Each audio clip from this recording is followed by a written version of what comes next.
यह वीडियो केवल शैक्षणिक और सूचनात्मक उद्देश्य के लिए है। इसमें व्यक्त विचार किसी व्यक्ति, संस्था या देश के खिलाफ नहीं है। कृपया इसे राजनीतिक दृष्टिकोण से न लें। यह वीडियो सिर्फ ज्ञानवर्धन, जागरूकता और बहस को बढ़ावा देने के लिए है।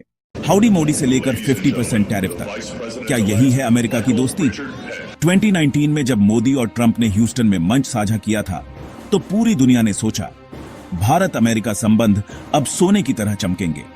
लेकिन 2025 आते आते तस्वीर बदल गई। जब भारत रूस से तेल खरीदता है तो ट्रंप कहते हैं India is fuelling Putin's war machine. लेकिन जब अमेरिका खुद रूस से फर्टिलाइजर, यूरेनियम और पैलेडियम खरीदता है तो उसे पैट्रियटिज्म कहा जाता है। आज हम खोलेंगे ट्रंप की दोहरी चाल का वो सच जो सिर्फ भारत नहीं, पूरी दुनिया को प्रभावित करता है। ये कहानी है टैरिफ, दबाव और दोगलेपन की, और साथ ही ये कहानी है भारत की नई चाल, जहां Modi ji Maruti Suzuki EV opening ceremony में भविष्य की दिशा दिखा चुके हैं। तो ध्यान से सुनिए, क्योंकि ये सिर्फ एक वीडियो नहीं, ये जियोपॉलिटिकल खुलासा है। सैंक्शंस डिप्लोमेसी, ये ट्रंप का नया हथियार है। कागज पर दिखता है कि अमेरिका रूस के खिलाफ है, लेकिन जमीनी हकीकत कुछ और कहती है। 2024 के ऑफिशियल ट्रेड रिकॉर्ड्स बताते हैं अमेरिका ने रूस से $1.27 बिलियन फर्टिलाइजर खरीदी। यूरेनियम की इंपोर्ट वैल्यू करीब $1 बिलियन रही। पैलेडियम और रेयर केमिकल्स की सप्लाई भी जारी रही। यानी सैंक्शंस सिर्फ कागज पर, असल में ट्रेड जारी रहा। लेकिन जब भारत एनर्जी सिक्योरिटी के लिए रूस से क्रूड ऑयल खरीदता है तो ट्रंप गुस्से में कहते हैं इंडिया इज सपोर्टिंग पुतिन। सवाल यह है, जब अमेरिका खरीदे तो स्ट्रेटेजिक नीड, जब भारत खरीदे तो वॉर फंडिंग। क्या यह दोहरा मापदंड नहीं? 27 अगस्त 2025, ये तारीख भारतीय एक्सपोर्टर्स कभी नहीं भूलेंगे। अमेरिका ने भारत के कई सेक्टर्स पर 50% तक टैरिफ लगा दिया। पहले से मौजूद 25% इंपोर्ट ड्यूटी पर और 25% जोड़कर कुल बर्डन 50% तक पहुंचा दिया गया। Engineering goods, auto parts, garments, organic chemicals, leather products, jewellery, shrimps, झींगा, ये सेक्टर्स भारत के लाखों छोटे मझोले उद्यमियों से जुड़े हैं। छूट कहां दी गई? फार्मा, मोबाइल और चिप्स। ट्रंप को समझना मुश्किल नहीं है। उनकी सोच साफ है, foreign policy equal sign business deal. जो देश उनके टर्म्स माने वही दोस्त, जो ना माने उस पर टैरिफ, सैंक्शंस और थ्रेट्स। उनका mega agenda, make America great again, असल में यूनिलैटरल वर्ल्ड बनाने की कोशिश है। भारत जैसे देश जो अपनी स्ट्रेटेजिक ऑटोनॉमी पर जोर देते हैं, जो रशिया, मिडिल ईस्ट और एशियन से अपने हिसाब से डील्स करते हैं, उन्हें ट्रंप टॉलरेट नहीं कर पाते। विदेश मंत्री एस जयशंकर ने साफ कहा, भारत अपनी एनर्जी सिक्योरिटी पर समझौता नहीं करेगा। हम दबाव में झुकते नहीं, अपनी शर्तों पर खड़े होते हैं।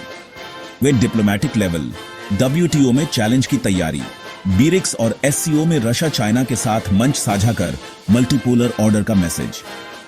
दो ट्रेड डाइवर्सिफिकेशन, ASEAN, अफ्रीका और लैटिन अमेरिका में नए बाजार तलाशना। भारत अब एक्सपोर्ट बास्केट को वाइडर कर रहा है। 3 एनर्जी स्ट्रैटेजी, मिडिल ईस्ट से नई डील्स, रशिया से डिस्काउंटेड ऑयल इंपोर्ट्स और डोमेस्टिक रिफाइनिंग कैपेसिटी में बूस्ट। यानी भारत अब रिएक्टिव नहीं, प्रोएक्टिव डिप्लोमेसी पर चल रहा है। जियोपॉलिटिकल तनावों के बीच भारत ने दुनिया को अपना फ्यूचर विजन दिखाया। Maruti Suzuki EV opening ceremony में प्रधानमंत्री नरेंद्र मोदी ने कहा, भारत का भविष्य हरित ऊर्जा और स्वच्छ तकनीक में है। हम केवल ईवी बनाकर ग्लोबल मार्केट में हिस्सेदारी नहीं चाहते, बल्कि सस्टेनेबल मोबिलिटी में लीडरशिप करना चाहते हैं। आत्मनिर्भर भारत का मतलब सिर्फ मैन्युफैक्चरिंग नहीं, बल्कि एनवायरनमेंट फ्रेंडली डेवलपमेंट भी है। ये बयान सिर्फ एक कार की लॉन्च का हिस्सा नहीं था। ये भारत की इकोनॉमिक और एनवायरनमेंटल रोड मैप की घोषणा थी। मोदी का संदेश साफ था, अमेरिका चाहे टैरिफ्स लगाए, लेकिन भारत अपनी टेक्नोलॉजी और इनोवेशन से जवाब देगा। भारत का काउंटर सिर्फ वर्ड्स में नहीं, बल्कि ईवी रेवोल्यूशन, ग्रीन इकोनॉमी और आत्मनिर्भरता में होगा। 2019 हाउडी मोदी। दुनिया ने देखा India US friendship, 2025 tariff war. दुनिया ने देखा फ्रेंडशिप से प्रेशर पॉलिटिक्स। सच्चाई यही है, परमानेंट दोस्त नहीं होते, परमानेंट इंटरेस्ट होते हैं। भारत ने यह सीख लिया है। अब भावनाओं से नहीं, स्ट्रैटेजी से काम करना होगा।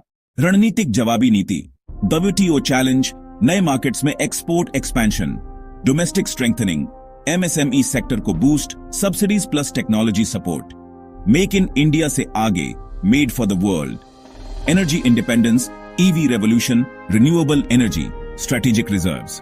भारत को किसी पर निर्भर नहीं रहना चाहिए। भारत को अब सिर्फ रिएक्शन नहीं, प्रोएक्टिव ग्लोबल लीडरशिप दिखानी होगी। ट्रंप की दोहरी चाल ने भारत को एक नई सीख दी है। सैंक्शंस, टैरिफ्स और धमकियों से कोई देश महान नहीं होता।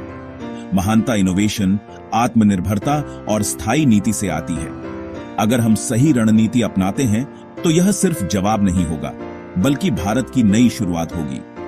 ईवी रेवोल्यूशन, रिन्यूएबल एनर्जी और मल्टीपोलर लीडरशिप के साथ भारत 21वीं सदी की नई दिशा तय करेगा। अगर यह वीडियो जानकारीपूर्ण लगा हो तो लाइक कीजिए, सब्सक्राइब कीजिए और बेल दबाइए।